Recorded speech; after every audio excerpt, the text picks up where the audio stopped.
Hi friends, നോയമ്പ് കാലമല്ലേ. അപ്പം ഓരോ ദിവസവും നമ്മൾ വെജിറ്റബിൾ കൊണ്ട് എന്ത് കറി ഉണ്ടാക്കും എന്നിങ്ങനെ ചിന്തിച്ചപ്പോൾ ഞാൻ പെട്ടെന്ന് എൻ്റെ ഓർമ്മയിൽ വന്നൊരു കറിയാണ് വെണ്ടയ്ക്ക പെരട്ട് കേട്ടോ. അല്ലെങ്കിൽ വെണ്ടയ്ക്ക മസാലക്കറി. അടിപൊളി ടേസ്റ്റുള്ളൊരു കറിയാണിത്. ഇത് ചോറിനും ചപ്പാത്തിക്കും ദോശയ്ക്കും എന്തിൻ്റെ കൂടെ വേണമെങ്കിലും കഴിക്കാൻ പറ്റിയൊരു കറിയാണ്. വെണ്ടയ്ക്കയ്ക്ക് ഒരുപാട് ഗുണങ്ങളുള്ളതായിട്ട് അറിയാമല്ലോ. അപ്പം അതുകൊണ്ട് എപ്പോഴും ഞാൻ വെണ്ടയ്ക്കക്കറി വെക്കാറുണ്ട് കേട്ടോ. അതിനാദ്യം നമ്മൾ ചെയ്യേണ്ടത് ഒരു പാനിൽ കുറച്ച് എണ്ണ ഒഴിച്ച്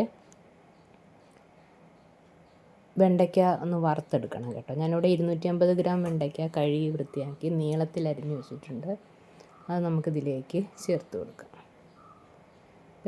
വെണ്ടയ്ക്ക ഈ എണ്ണയിൽ കിടന്ന് നന്നായിട്ടൊന്ന് വഴന്ന് കിട്ടണം. നല്ലൊരു മണമൊക്കെ ഒന്ന് വരും. ഒന്ന് വാടി വെണ്ടയ്ക്കയുടെ കളറൊക്കെ ഒന്ന് മാറി വരുന്ന സമയത്ത് നമുക്ക് കോരി മാറ്റാം കേട്ടോ. എൻ്റെ വെണ്ടയ്ക്ക റെസിപ്പീസൊക്കെ കാണുമ്പോഴേക്കും ചേച്ചി എല്ലാ ദിവസവും വെണ്ടയ്ക്കയാണോ എന്ന് ചോദിക്കാറുണ്ട് കേട്ടോ. പക്ഷേ വെണ്ടയ്ക്ക നല്ല ഗുണങ്ങളുള്ള ഒരു സാധനമല്ലേ. അപ്പോൾ അതുകൊണ്ട് നമ്മൾ കൂടുതലും വെണ്ടയ്ക്ക ഉപയോഗിക്കാറുണ്ട് കേട്ടോ ഞാൻ. അപ്പോൾ വെണ്ടയ്ക്കയെല്ലാം എന്താ മൂത്ത് വന്നിട്ടുണ്ട്. നമുക്കിതിനെ ഒന്ന് കോരി മാറ്റാം. വെണ്ടയ്ക്കയെല്ലാം കോരി മാറ്റിയതിന് ശേഷം ആ പാനിലേക്ക് തന്നെ കുറച്ച് വെളിച്ചെണ്ണയും കൂടി ഒഴിച്ച് കൊടുക്കുന്നുണ്ട്. എണ്ണ ഒന്ന് ചൂടായി വരുന്ന സമയത്ത് നമുക്ക് 1 ടീസ്പൂൺ കടുക് ഇട്ട് കൊടുക്കാം. കടുക് ഒന്ന് പൊട്ടി വരട്ടെ. കടുക് ഒന്ന് പൊട്ടി വരുന്ന സമയത്ത് നമുക്കൊരു 5-6 അല്ലി വെളുത്തുള്ളി ചോപ്പ് ചെയ്തത് ചേർത്ത് കൊടുക്കാം. ഈ സമയത്ത് വേണമെങ്കിൽ ഒരു ചെറിയ കഷ്ണം ഇഞ്ചിയും കൂടെ ചേർത്ത് കൊടുക്കാം. ഇഞ്ചിയുടെ ആ ടേസ്റ്റ് ഇഷ്ടമുള്ളവർക്ക് ഇഞ്ചിയും കൂടെ ചേർത്ത് കൊടുക്കാം കേട്ടോ. ഞാനിവിടെ ഇഞ്ചി ചേർത്തിട്ടില്ല, വെളുത്തുള്ളി മാത്രമേ ചേർത്തിട്ടുള്ളൂ. പിന്നെ ഒരു 10-15 ചെറിയ ഉള്ളിയും ഒരു 2 ചെറിയ സവാളയും കൂടെ ചോപ്പ് ചെയ്ത് വെച്ചിട്ടുണ്ടായിരുന്നു. അതും കൂടെ ഇതിലേക്ക് ചേർത്ത് കൊടുക്കാം. ഇനി ആ ഉള്ളിയും സവാളയൊക്കെ ഒന്ന് നന്നായിട്ടൊന്ന് വഴന്ന് കിട്ടണം. അതുവരെ നമുക്കിതൊന്ന് വഴറ്റി കൊടുക്കാം. ഒന്ന് വഴന്ന് വരട്ടെ. ഉള്ളിയുടെയും സവാളയുടെയൊക്കെ കളറൊക്കെ ഒന്ന് മാറി കിട്ടണം കേട്ടോ. അതുവരെ നമുക്ക് നന്നായിട്ട് വഴറ്റി കൊടുക്കുക. ഇനി പെട്ടെന്ന് വഴന്ന് കിട്ടാനായിട്ട് നമുക്ക് ഇതിലേക്ക് കുറച്ച് ഉപ്പ് ചേർത്ത് കൊടുക്കാം. ഉപ്പ് കൂടെ ചേർത്ത് നന്നായിട്ടൊന്ന് വഴറ്റാം. അപ്പോൾ എന്താ ഉള്ളിയുടെ കളറെല്ലാം മാറിയ സമയത്ത് ഒരു 3 ചെറിയ പച്ചമുളക് ചെറുതായിട്ട് അരിഞ്ഞ് ചേർത്തിട്ടുണ്ട്. അതും കൂടെ ഒന്ന് വഴന്ന് വരട്ടെ. വഴന്ന് വരുന്ന സമയത്ത് കുറച്ച് കറിവേപ്പിലയും കൂടെ ചേർത്ത് കൊടുക്കാം. കറിവേപ്പിലയും കൂടെ ചേർത്ത് നന്നായിട്ടൊന്ന് വഴറ്റാം. പച്ചമുളകും കറിവേപ്പിലയൊക്കെ ഒന്ന് വഴന്ന് വരുന്ന സമയത്ത് നമുക്കിതിലേക്ക് ഇനി ആവശ്യത്തിനുള്ള പൊടികളൊക്കെ ചേർത്ത് കൊടുക്കാം.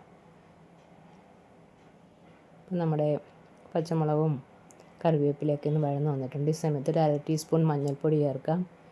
1 ടീസ്പൂൺ മുളക് പൊടി ചേർക്കാം. 1/2 ടീസ്പൂൺ കുരുമുളക് പൊടി ചേർക്കാം. 1 ടീസ്പൂൺ മല്ലിപ്പൊടി ചേർക്കാം. ഒരു 1/2 ടീസ്പൂൺ ഗരം മസാലപ്പൊടി ചേർക്കാം. ഇത്രയും കൂടെ ചേർത്ത് നന്നായിട്ടൊന്ന് മിക്സ് ചെയ്യാം. ഈ പൊടികളുടെ പച്ചമണമൊക്കെ ഒന്ന് മാറണം. അതുവരെ ഒന്ന് മിക്സ് ചെയ്ത് കൊടുക്കാം. പൊടികൾ കരിഞ്ഞു പോകരുത്. ഫ്ലെയിം താഴ്ത്തി വെച്ച് വേണം ഇത് വഴറ്റിയെടുക്കാനായിട്ട്. അപ്പോൾ ഒന്ന് വഴന്ന് വരുന്ന സമയത്ത് നമുക്കൊരു വലിയ തക്കാളി മിക്സിയിലൊന്ന് അടിച്ച് വെച്ചിട്ടുണ്ടായിരുന്നു. അത് ചേർത്ത് കൊടുക്കാം. വലുതാണെങ്കിൽ 1 എടുക്കുക, ഇടത്തരം തക്കാളി ആണെങ്കിൽ 2 എടുക്കുക കേട്ടോ. അപ്പോൾ പുളിക്ക് ആവശ്യമായിട്ടുള്ള തക്കാളി ചേർത്ത് കൊടുക്കാം. തക്കാളിയും കൂടെ ചേർത്ത് നന്നായിട്ടൊന്ന് വഴറ്റിയെടുക്കണം. തക്കാളിയുടെ ആ പച്ചമണമൊക്കെ ഒന്ന് മാറി കിട്ടണം, നല്ല വഴന്ന് കിട്ടണം. അതുവരെ നമുക്കിതൊന്ന് വഴറ്റിയെടുക്കാം. അതിന് ശേഷം ഇതിലേക്ക് ആവശ്യത്തിന് വെള്ളം ഒഴിച്ചു കൊടുക്കുക. ഞാനിവിടെ ഒരു 1/2 കപ്പ് വെള്ളമാണ് ചേർത്ത് കൊടുത്തിരിക്കുന്നത്. ഇനി ഇതെല്ലാം നന്നായിട്ടൊന്ന് മിക്സ് ചെയ്യാം. മിക്സ് ചെയ്തതിന് ശേഷം ഉപ്പൊക്കെ നോക്കാം. ആവശ്യത്തിന് ഉപ്പ് ഇല്ലയെന്നുണ്ടെങ്കിൽ ഈ സമയത്ത് ഉപ്പ് ചേർത്ത് കൊടുക്കാം കേട്ടോ. അതിനുശേഷം ഒന്ന് മൂടി വെച്ച് കൊടുക്കാം. ഒന്ന് തിളച്ച് വരട്ടെ. ഇപ്പോൾ 2-3 മിനിറ്റ് കഴിഞ്ഞ് നന്നായിട്ടൊന്ന് തിളച്ച് കുറുകിയിട്ടുണ്ട്. ഈ സമയത്ത് നമുക്ക് വറുത്ത് വെച്ചിരിക്കുന്ന വെണ്ടയ്ക്ക അതിലേക്ക് ചേർത്ത് കൊടുക്കാം. ഇത് നന്നായിട്ടൊന്ന് മിക്സ് ചെയ്യാം.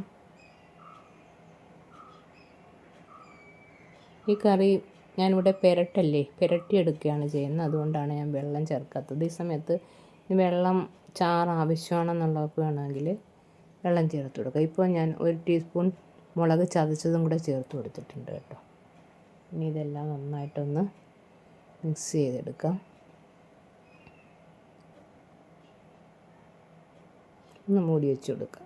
മൂടി വെച്ചതിന് ശേഷം 2-3 മിനിറ്റ് കൂടെ കഴിഞ്ഞിട്ടുണ്ട്. നമ്മുടെ വെണ്ടയ്ക്ക പെരട്ട് ഇവിടെ റെഡി ആയിട്ടുണ്ട്. ഈ സമയത്ത് വേണമെങ്കിൽ മല്ലിയില ചേർത്ത് കൊടുക്കാം കേട്ടോ. അപ്പോൾ എൻ്റെ കയ്യിൽ മല്ലിയില ഇല്ലാത്തതുകൊണ്ട് ഞാൻ കുറച്ച് കറിവേപ്പില ചേർത്ത് കൊടുത്തിട്ടുണ്ട്. നല്ല അടിപൊളി ടേസ്റ്റിലുള്ള വെണ്ടയ്ക്ക പെരട്ട് അങ്ങനെ ഇവിടെ റെഡി ആയിട്ടുണ്ട്. അപ്പോൾ എല്ലാവരും ഇത് ട്രൈ ചെയ്ത് നോക്കുക. ഇഷ്ടപ്പെടുന്നെങ്കിൽ ലൈക്ക് ചെയ്യുക, ഷെയർ ചെയ്യുക, കമൻറ്റ് ചെയ്യുക, ചാനൽ സബ്സ്ക്രൈബ് ചെയ്യുക. അതോടൊപ്പം തന്നെ ഹൈപ്പ് കൂടി ചെയ്യുക. Okay, thank